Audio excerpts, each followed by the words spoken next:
For those of you that have not heard me before, and nor do they know who my background is, let me explain that.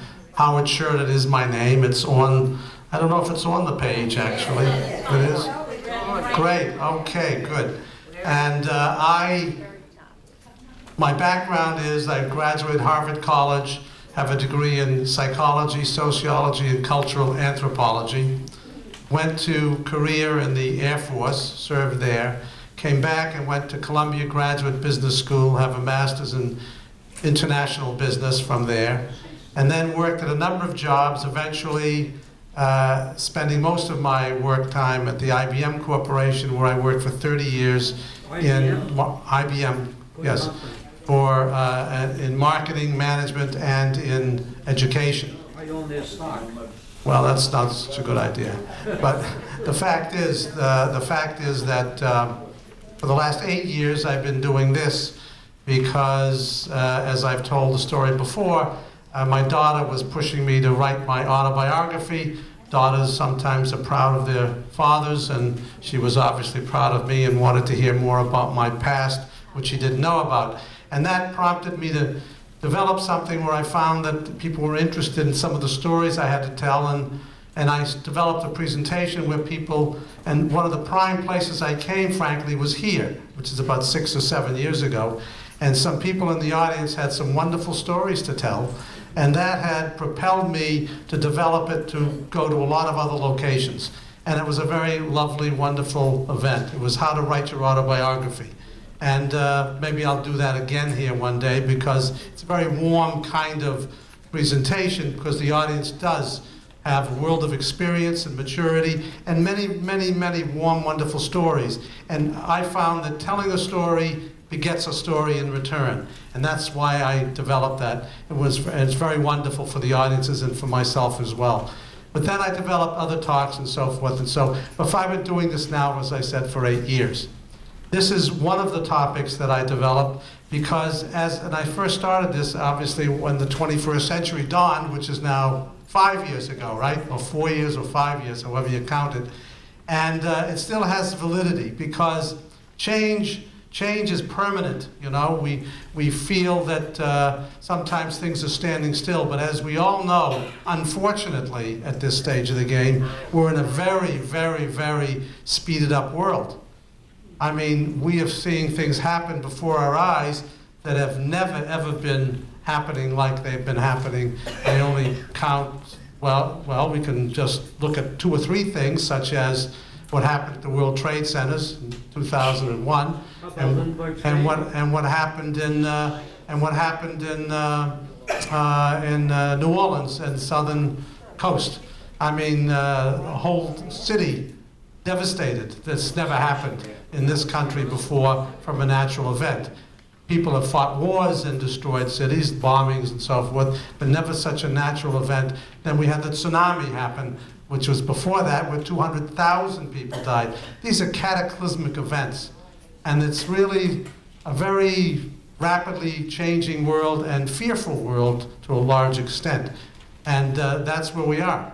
That's where we are. We're fighting war in Iraq, threatening war in Iran, and we can go on and on and on. One of the topics which I've given here actually was the Middle East, changing Middle East, and many places I go, I've gone 3 or 4 times because from every 2 or 3 months there's a major change in the Middle East. The last one being obviously in Israel, where the Israelis moved out of Gaza, and now we're waiting for a shoe to drop. Is Hamas going to be mounting a terror campaign against Israel from Gaza, or is the Palestinian Authority going to get control of it? Are the Egyptians going to really police the borders? A lot of questions, and within the next days and weeks, we're obviously going to find things out. One of the topics which I, again, grew out of this was women. Women, their rise to power. And I've been giving that a lot lately to a lot of people. And the latest on that is, even in Germany, Angela, I forget her last name for the moment, but she was just edged out the current prime minister. So and obviously you know there's going to be a woman president here one day, right? No.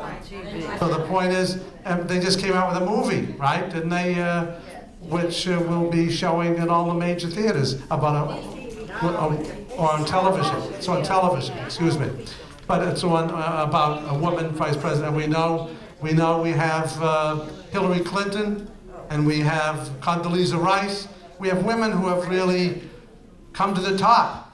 But I have a whole talk that develops that, where that is happening throughout this country, but also throughout the world. The 21 topics that I'm talking about tonight, they are really topics, but everything's sort of related anyway. One thing relates to another all the time. I just was a catchy thing to come up with 21 topics for 21 trends for 21 for the 21st century. But the fact is, they can be talked about individually. And we see when we come up with a natural disaster, like what's happened in New Orleans, how ecology and oil and the economy and war somehow all get wrapped up in that. That event that happened down there touches a number of these topics. The bureaucracy, the politics. The fact is we're fighting a war in Iraq and spending money there, and because of that we are going to have some difficulty funding the rebuilding of some place, the southern coast. There's another hurricane, by the way, headed that way right now as we speak. Who knows what happens if that hits the same area. Hopefully the president will not be on his farm or his ranch in Texas, and Cheney will not be fishing in Montana, and will be a little better prepared. But that's unfortunately what's happened. So this is, it's hard to focus on individual topics when you have all this cataclysmic events happening all around us. But they all relate to each other. In other words, we can talk about what was uncovered down in New Orleans by the event, in the fact that class and race came up as a major issue. And if you have been, how many people have been to New Orleans? Probably everybody here. And if you've been there, you've seen the nice parts, and maybe you've seen the bad parts. But it was always a pretty rough town. And this event certainly made it even rougher looking. So that's really the situation in there. But I want to talk about one or two. I'll cover several items here, and then we'll get into something more specific.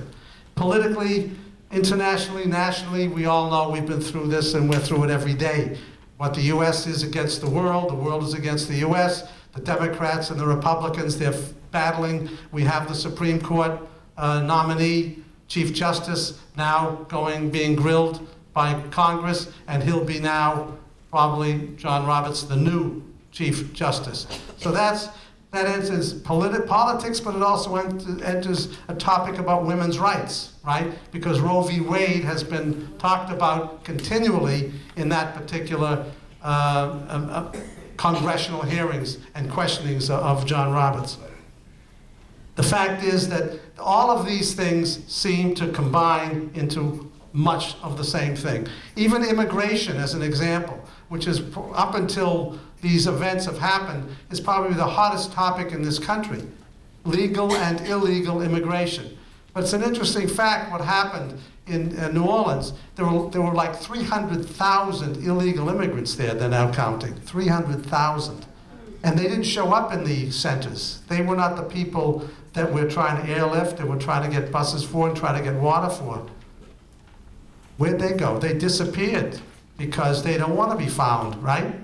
Because they show up and maybe they get shipped back.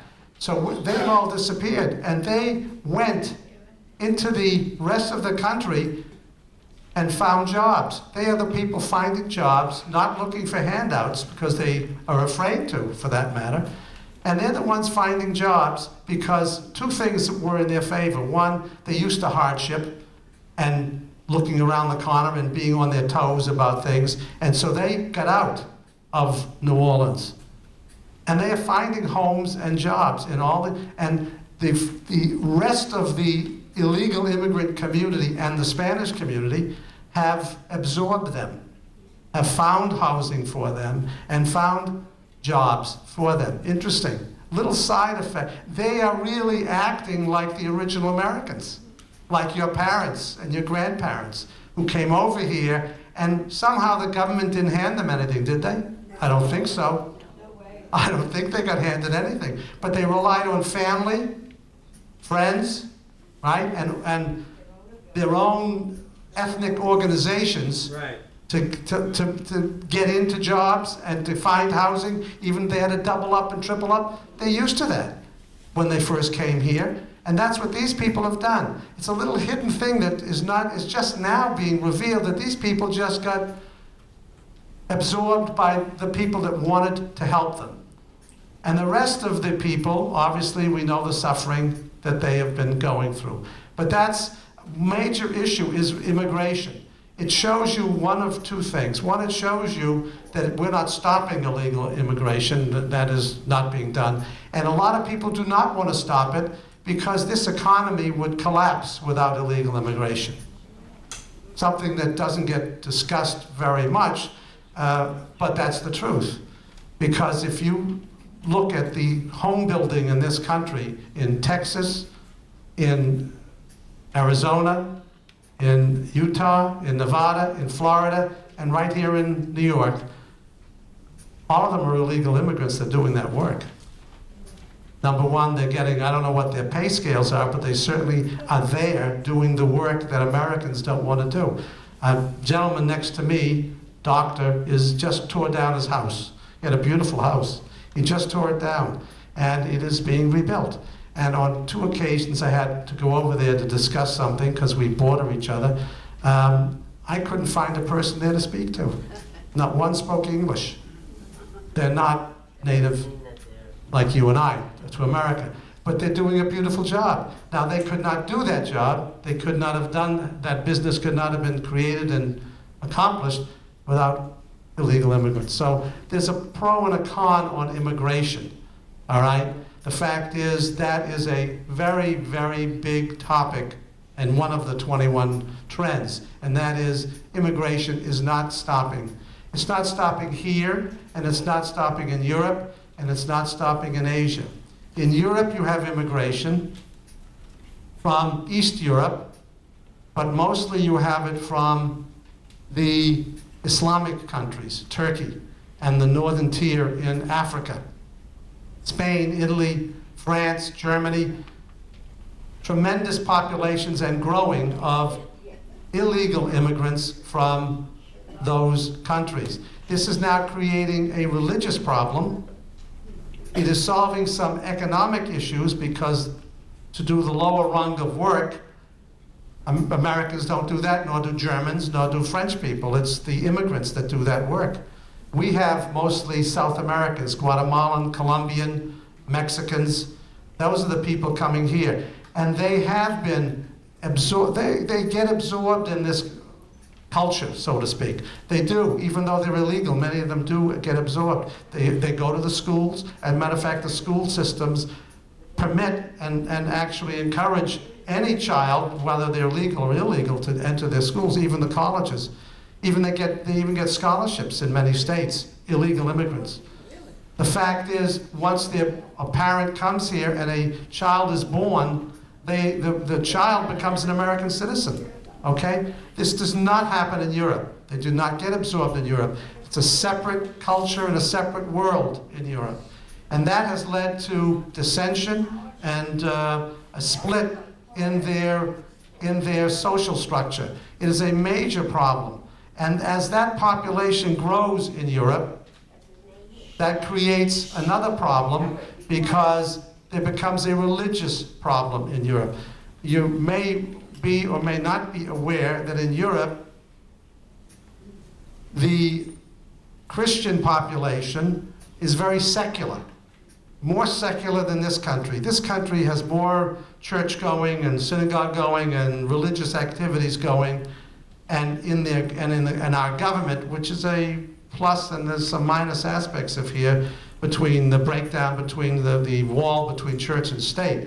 But secular, which is good, but yet can be too good, because what's happening in Europe is they're so forgiving and so willing to have these people come in great numbers, and they are being sponsored in many cases by fundamentalists, fundamentalist Islamists, and they are creating problems in Europe, and their populations are growing in Europe. And if you believe in the democratic way of life, these people get the vote, don't they, eventually? Well, they're going to sway the vote. This is a big fear factor currently existing in Europe, because in given time, Europe will become a Muslim continent. And the proof of that is the birth rates. The birth rates in most countries are below 2.1. 2.1 is to renew the population, is to refresh the population. In this country, it is 2.1, mostly because all the immigrants, legal and illegal, have high birth rates. But they get absorbed and assimilated into this country. In Europe, they do not get assimilated. They don't get to, because the Europeans don't look at foreigners the same way Americans do. And secondly, they don't want to because they're told not to. The chief imam of France publicly stated that assimilation is the enemy of Islam. So they don't even want to become, like your parents and grandparents and maybe yourself, you came here, you wanted to be an American. My grandparents came over in the 1890s, and they refused to talk Yiddish to their children. They forced them to learn English from day one. The point is, many people come here and that never happens. It's a separate, but most people that come here want to, okay? But in Europe and other places, when those people come in, number one, there's a wall against them, and number two, they want to maintain their old culture and totally retain it. So there's a dissension there, potential. That's why the Pope Benedict, when he came elected into being Pope, what was his first speech about? What were his first speeches about? He attacked secularism. He didn't attack Islam. Can't do that, right? Secularism, because the Europeans accepting the fact that they don't go to church. They do not go. As a matter of fact, there's been a struggle for 1,000 years between Christianity and Islam in Europe. And the most current thing that you and I are aware of is what happened in Yugoslavia. The Kosovo, Herzegovina, the Serbs, the Croats. You had two Christian populations and one Muslim population, and you had all sorts of problems. Turkey once did control a big part of Europe, and there's great hatred still from those people that were dominated by the Turks. The fact is, the Christians sent over crusaders. Remember George Bush's first speech about crusade? You know, and they remember crusade literally, not just as a figure of speech. Crusade means you come in and attacking the Muslims in the Middle East. So the point is, that still exists, that tension. And so when the Pope made his speech, it was against secularism. There are not enough priests in France so that they're closing churches. And there are priests who have to go and have 3 or 4 churches in their diocese, or whatever you want to call it. The fact is, that's happening all over Europe. But secularism is wonderful if it's secularism which says we're equal, right? You believe what you want to believe, I believe what I believe, and let's live together. That's wonderful when Europe has achieved that secular quality of life, because there are no pogroms there now, but there used to be when they said mine is better than yours, right? Well, now you have fundamentalist Islamists, who are in this country too, by the way, but more numbers in Europe. And they're funded by who? By the people, the oil just went up $4 a barrel today, if you're aware of that or not. It had hit $70 a barrel, went down to 63, and now because of the hurricane coming to the Gulf, went up $4. See how ecology and politics and oil, it's all mixed up. I have them as separate issues here, but it's all together. They're all together. And the fact is that oil has just went up $4. I paid $3 today. I paid $3.50 last week, and probably $3.50 probably tomorrow when the stations decide to push it up because it went up $4 a barrel today. And what's the end of that? If it really goes into the Gulf, then we really all have much, much bigger problems. The fact is, all that oil money is going mostly to the Middle East. And those rich people in Saudi Arabia, they're the people that fund terrorist organizations, the Al-Qaeda, all over the world. They've built mosques all over the world. And they send their trained imams to those mosques. So there are problems out there, okay? But the fact is, this is one topic, yet it relates to the price we pay for oil. The fact is that we have troops there. The troops that are in Iraq, most of the Louisiana National Guard were in Iraq. So when the problems hit Louisiana, their own National Guard couldn't help out because they were in Iraq. They shipped a lot of them back. You know that, right? So the point is, we're between a rock and a hard place right now on so many different things. And the fact is that they're all separate, as I list here, but they're somehow all connected at the same time. So the fact is that that is an item. Now, I'll pause here for a moment if anybody wants to comment about that particular topic, immigration, because I believe immigration is good. It's what keeps this country fresh, new ideas. Most of the technology in this country comes from foreign students or immigrants to this country. You know that the educational system in this country is broken. We do not produce enough technical people to do the work that our companies need and want to do here. Are you aware that IBM, I mentioned that I worked for IBM, but it just came out yesterday that they're paying their own people to go into the school system to teach math and science. Right? Because nobody's opting for that kind of career because the money isn't there, and they want to hit the big time with investment banking or lawyer work and what have you. The fact is that we need the technology, but it's the Chinese, it's the Indians.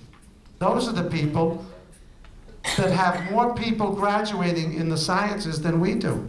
And so either we send the work there to be done, or they come here and immigrate to us and let them work here. In Silicon Valley, a large percentage of the new businesses are people from foreign countries. As our parents, our parents or our grandparents did in this country.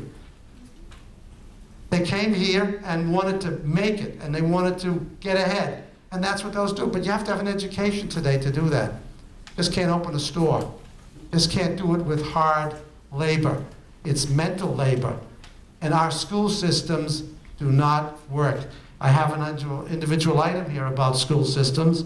We have religious problems now because people want to fund religious schools with public monies. Now we have a difference in constitutional protection of church and state. We have people who home educate their children today, and that's okay. It's working out, actually. It's working out. There are whole different trends in education, but for the most part, we're failing in our educational world here in this country. So that deals with the education, but it also deals with immigration. The fact is, people come here, still want to fight their way here to get here, and put up with an awful lot to get here, because this is still the land of opportunity, although less of one all the time. The Chinese are catching up with us, and this, if nothing is done to change this trend, China is the nation of this century, not the United States, China. Are you aware that Chinese are competing with us for oil? They're competing with us if they want to buy American oil companies, like we've gone in and bought foreign oil companies. They want to buy American oil companies. They are contracting with Venezuela and all the South American countries for oil. They want the oil, and we sort of think that's in our patch, right? But yet we go over to Indonesia and we go over to other parts of the world, Bahrain and to all over the world, and say, well,